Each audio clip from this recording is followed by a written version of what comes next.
हाय दोस्तों, आपका हमारे यूट्यूब चैनल पर स्वागत है। आज हम मैथ के क्षेत्रमती से कुछ क्वेश्चन लेके आए हैं जो बेलन पे आधारित हैं।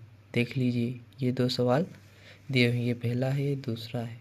चलो हम इन्हें कैसे लगाएंगे तो आपको हम बताते हैं।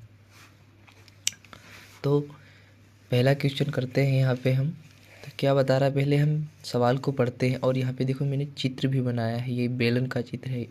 और जो ये दी हुई है, ये ऊंचाई है। और ये क्या है, इसकी त्रिज्या है। त्रिज्या कितनी है, 14 सेंटीमीटर। और ऊंचाई कितनी है, 20 सेंटीमीटर। तो अब हम पहले सवाल को पढ़ते हैं। क्या बता रहा है, एक बेलन की आधार की त्रिज्या 14 सेंटीमीटर है। आधार की त्रिज्या क्या है, ये अगर ये 14 है तो ये भी 14 के बराबर है ना। तो ये 14 सेंटीमीटर हो गई ना, तथा ऊंचाई 20 सेंटीमीटर। देखो ऊंचाई कितनी है, 20 सेंटीमीटर हो गई ना। तो फिर बता रहा है बेलन का आयतन ज्ञात कीजिए।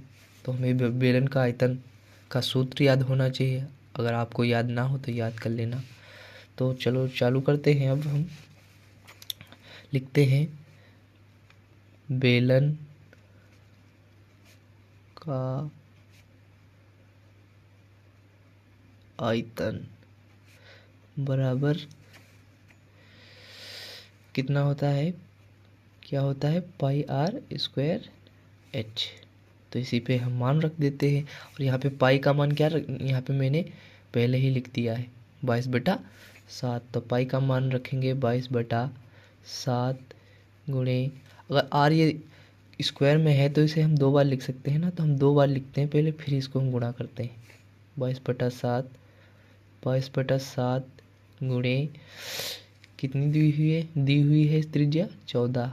14 गुणे 14 गुणे एच कितनी दी हुई है, 20 है ना। अब इसको हम गुणा कर देते हैं।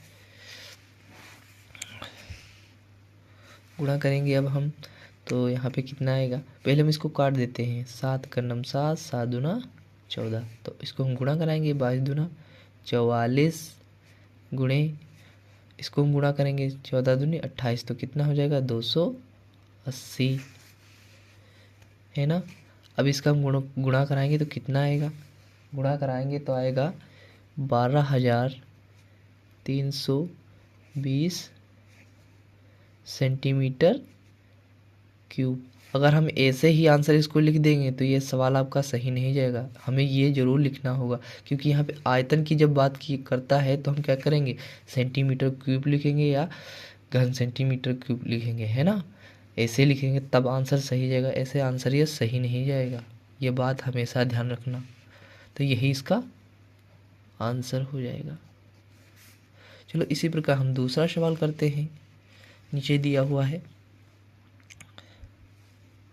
इसमें क्या दिया हुआ है, इसमें देखो मैंने चित्र बना दिया है। देखो यहाँ पे इसमें थोड़ा परिवर्तन है इस सवाल में। देखो इसमें बताया गया है किसी बेलन के आधार का व्यास। अब व्यास की बात कर रहा है तो मतलब ये जो इसका आधार है ये पूरा है ना, ये पूरा 10 से है। अगर इसका आधा कर देंगे तो क्या होगा, त्रिज्या हमारी निकल कर आ जाएगी। तो ये देखो यहाँ पे मैंने किया है, यही इसका सूत्र होता है 2r बराबर डी। डी क्या है, डी क्या है, यहाँ पे व्यास है। तो व्यास व्यास कितना दिया हुआ है, 10 सेंटीमीटर। तो हम 10 व्यास की जगह पे 10 रख देंगे, बटे में 2 इधर आ जाएगा और काट देंगे, और हमारी यहाँ पे त्रिज्या निकल कर आ गई। चलो हम इस सवाल को अब लगाते हैं। पाई का मान कितना दिया हुआ है, 22/7।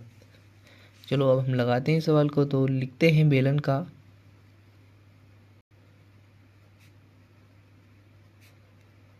आयतन